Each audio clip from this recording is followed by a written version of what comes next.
우리도 이스라엘 백성들과 마찬가지일지도 모르겠습니다. 노예와 같이 아침에 출근하고 그것도 모자라서 알바도 하고 주식도 하고 부업도 찾으면서 사는 것이 일반적인 세대가 되었습니다. 우리가 우상 숭배하려고 의지를 가지고 가서 절하지는 않습니다. 그러나 그 우상 숭배의 원칙과 법칙들이 적용되는 세상에 살아가고 있습니다. 우리도 알게 모르게 동화되고 있는 것입니다. 이스라엘 백성들은 하나님을 경배하는 요셉 아래에서는 우상과 상관없이 살았지만 오랜 기간 동안 애굽의 우상 숭배자들과 섞여 살면서 그 영향을 받은 것처럼 어쩌면 우리도 우리 삶에서 나도 모르게 우상 숭배하면서 살아가고 있을지 모릅니다. 사람은 우상 숭배 그 자체로도 고통을 받지만 벗어나는 고통도 이루 말할 수 없습니다. 분명히 힘들고 그만하고 싶고 분명히 나는 이제 이것과 상관없이 자유롭게 살고 싶은데 그렇게 되지 않을 때가 많습니다. 왜 그럴까요? 일본 정신과 의사 오카다 다카시는 애착에 대한 연구로 유명한 사람입니다. 제가 그 애착에 대한 책을 보면서 영적 정서적 불안의 뿌리는 깨진 애착에 있다라는 것을 깨닫게 되었습니다. 이 오카다 다카시에 따르면 제대로 된 사랑과 돌봄을 받고 애착을 잘 형성하면 옥시토신이 분비가 되고 불안이 잦아들고 자존감이 자란다고 합니다. 하지만 반대로 애착이 실패하면 사람은 두 극단으로 흐르게 된다고 합니다. 첫 번째 극단은 불안형입니다. 이 사랑을 받으려고 집착을 하는 것입니다. 착한 아이가 되고 부모님 하라는 것만 집착하는 것이죠.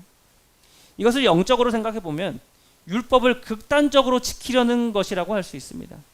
이스라엘 백성들이 포로에서 돌아왔을 때 율법에 집착한 것을 기억하면 될 것 같습니다. 이 율법을 열심히 지키면 하나님께서 우리를 사랑해 주시겠지 하는 생각하는 그것입니다. 또 하나의 극단은 회피형입니다.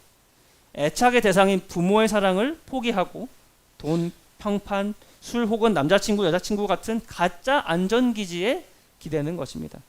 영적으로 보자면 하나님을 대체하는 모든 것들에 기대려 하는 것을 말합니다. 이 두 가지 모두를 우상이라고 이야기합니다.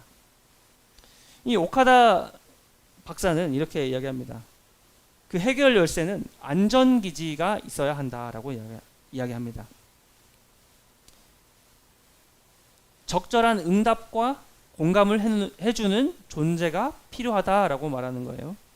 그런 존재가 있어야 애착이 회복이 되고 정상적인 관계에 들어간다고 말하는 것입니다.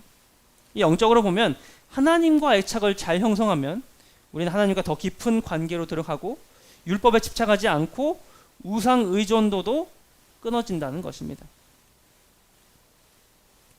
이런 죄라는 애착 장애를 경험한 이스라엘 백성들에게 하나님께서는 먼저 자신이 안전기지가 되심을 보여주십니다. 그러니까 하나씩 그들의 마음을 위로해 주시는 것입니다. 이스라엘 백성들이 애굽에서 노예로 고통하고 있을 때 그 고통의 소리를 들으신 분이 하나님이셨습니다. 이 무슨 일을 하지 않아도 먹여주신다는 것을 가르쳐 주셨습니다. 40년간 잘못한 일이 정말 많이 있었지만 만나가 끊겼다는 말은 가나안 도착했을 때뿐입니다. 하나님은 그들이 있는 그대로 사랑받고 있다는 사실을 계속해서 이야기를 해주십니다. 이스라엘 백성들이 시내산에서 받은 하나님의 율법 10계명에 보면 하나님이 안전기지 되심을 계속해서 보여주십니다. 출애굽기 20장 2절 함께 읽겠습니다. 시작. 나는 너를 애굽 땅 종 되었던 집에서 인도하여 낸 너의 하나님 여호와로라. 하나님께서 그 율법을 가르쳐 주시면서 자신이 그들의 고통 소리를 듣고 그들을 애굽에서 구원한 구원주라는 것을 이야기해 주십니다. 그리고 그들이 목격한 모든 기적을 행하신 하나님이 바로 나 하나님이야 라고 이야기하십니다. 이렇게 율법은 항상 사랑으로 시작합니다. 나는 너희가 애굽에서 경험한 신들과 달리 네가 애굽의 종이라고 할지라도 너의 목소리를 듣는 하나님이고 너희를 능력으로 구원하는 구원자라는 것을 이야기하는 것입니다. 단순히 내가 너를 이 땅에서 구원했으니까 너 20계명 지켜 라고 하는 게 아닙니다. 이 말은 하나님께서 안전기지가 되시겠다는 말입니다. 내가 너희 안전기지야. 나 믿어도 돼. 나는 너희를 사랑하니까 너는 나를 안전기지로 삼아라 라고 이야기하십니다. 우리가 이 관점에서 십계명을 읽는다면 십계명이 우리에게 의무나 부담이 아니라는 것을 알게 됩니다. 율법은 또 다른 우상, 우리를 얽매는 것이 아니라 오히려 하나님께서 진정한 안전기지라는 것을 알게 해줍니다. 먼저 첫 번째 5계명은 하나님을 사랑하라는 명령입니다. 첫 번째 계명은 내가 너희의 진정한 안전기지라는 것입니다. 나만 이렇게 너희의 어떠함에 상관없이 사랑과 능력으로 구원할 수 있다. 나만 믿어라. 우상 만들지 말라는 말은 괜히 다른 곳에서 사랑 찾고 우상 찾으려고 하지 말고 나를 믿어라 라는 말이고, 세상 세 번째 계명에 보면 망령되이 일컫지 말라라는 말은 거짓되게 하나님을 섬기지 말라는 이야기입니다. 잘못된 애착을 형성하여 집착하여 하나님의 본래 뜻을 오해하지 말라는 것이죠. 이렇게 하나님과 애착이 잘 형성이 되면 그 다음에 동료 인간들과도 애착 형성이 잘 될 수 있습니다. 율법은 하나님과의 관계의 회복에서 그치지 않고 이웃에 대한 사랑, 그들과의 관계 회복까지를 말하고 있습니다.